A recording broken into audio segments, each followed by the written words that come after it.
Making it to Billings took me longer than I'd expected it to. As it turns out, hitchhiking on a remote road during the middle of the night isn't the safest thing you could do. Go figure, huh? It was fine, though. Nothing I couldn't handle. With that said, my real problems were still ahead of me. I didn't quite remember what the agent who'd slipped me the paper looked like. When we met up, they were all already wearing gear. He was definitely white, though. About 6 feet tall. Fairly muscular build. Shouldn't be too difficult to spot. The paper also specified that he'd be in the lobby, so that's where I headed once I found the motel. Once in, I looked around. The place was nearly empty, with only 4 people sitting around. An older couple, a single woman, and a single man. He was white. Tall. Probably in his 30s. Most likely who I was looking for. "Tell me you're the guy I'm looking for," I said, approaching him. The man looked up at me, as his expression morphed into one of confusion. He shook his head. "I think you're mistaken, sir. I don't know what you mean." I muttered out something along the lines of "my bad," before getting ready to walk away. But before I could, the man started chuckling. "Yup. This was the guy. You looked so worried there," he said, in between laughs. "Jesus, that's funny." Safe to say, I was starting to get pissed off. "What the fuck is going on?" I asked.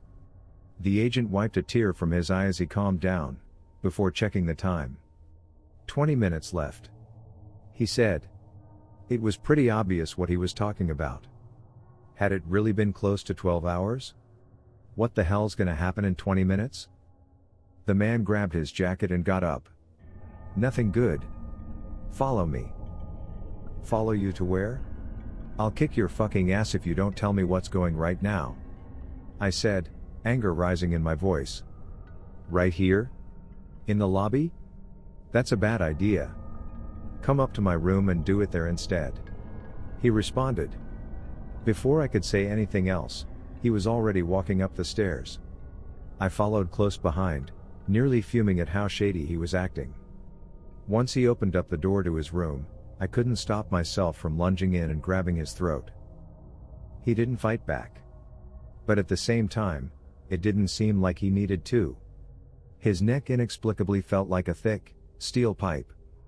The harder I gripped, the harder it hurt my hand. Soon enough, I just let go. I stepped back, a dumbfounded expression on my face. The agent checked the time again. "You done now?" I didn't respond. He grabbed a bottle of whiskey from the mini fridge and poured out 2 big glasses, sliding me one while downing his at the same time. "I'd recommend you drink that quick," he said. I took a deep breath and calmed myself down.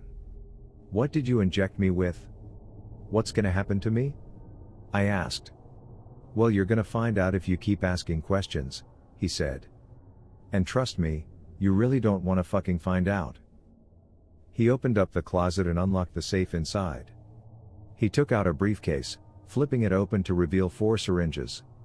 This time, they were filled with a blue liquid. "Drink up," he said, gesturing towards the liquor. "'Cause this is gonna hurt. If you think I'll let you inject me with something else, you're a fucking idiot. Tell me what the hell is going on right now," I responded. He laughed obnoxiously.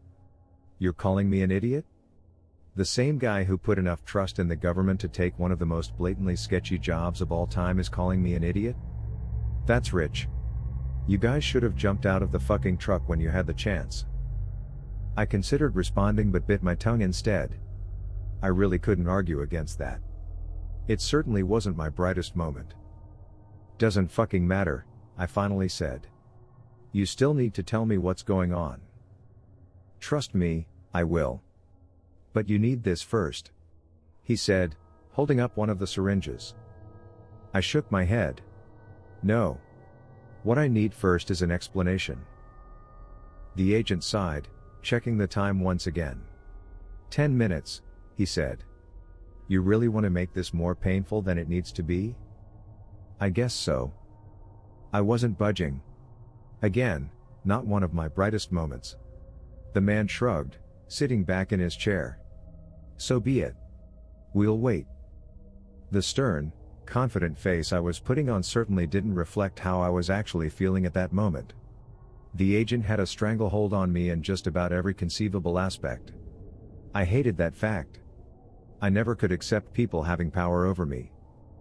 If were a smarter man, I would have just listened. But here we are. 10 minutes passed and nothing happened. I nearly breathed a sigh of relief until I felt my arm starting to itch. I scratched at it, only to feel my finger quite literally digging into my flesh. I looked down and nearly choked. It looked like my skin was rotting away. And it was spreading fast. So, the agent said, holding up the syringe. You want it now? Fuck it. I spat, catching it as he tossed it to me. The pain was starting to become unbearable. I stuck the needle into my vein and pumped the mystery fluid into my bloodstream. At that point, the rot had completely consumed my forearm. It was horrifyingly disgusting to look at. In my mind, there was no fate worse than that shit spreading to the rest of my body. That's rapid necrosis right there, the agent said. And you just injected the antidote. I felt immense relief immediately after. I watched as the rot slowly crept back down my arm, before disappearing completely. In that moment, a wave of euphoria washed over me. I've never done heroin, but I imagine the sensations would be comparable. Enjoy that feeling, the agent continued. 'Cause the hard part is coming up soon. I didn't have to ask what he meant by that. It was as if a flip had suddenly switched. The euphoria was immediately replaced with the most excruciating pain I'd ever experienced in my entire life, even worse than when the rot was consuming my arm. This is why I made you a drink, the agent went on. The pain will only last 10 minutes. Try and keep it down, though. We don't need any noise complaints. Those 10 minutes seemed like 20 hours. If you were to ask me exactly what I was feeling, I would have had a hard time describing it. Hell. Simply put, it was sheer hell. As if every molecule in my body was being tossed into an industrial meat grinder before the remnants were dropped into molten lava. I laid on the ground for a few moments after it had passed. To tell you the truth, I wanted to lay there for a lot longer. But then I remembered where I was. I leapt up, rushing back at the agent. If I was pissed before, I was about to explode now. What the fuck was that? I screamed in his face, as I began trying to strangle him again. It was strange. His throat didn't feel like metal anymore. It just felt like regular flesh. I could even see his face starting to turn red. I grinned. I was finally getting the upper hand. It seemed like the antidote had more than a few side effects. But that didn't last long. He grabbed my arm and elbowed me in the face, before somehow managing to reverse our positions and mount me. From there, he put me in an arm lock. All right, he said. You got that out of your system? Can I explain to you what the fuck is happening now?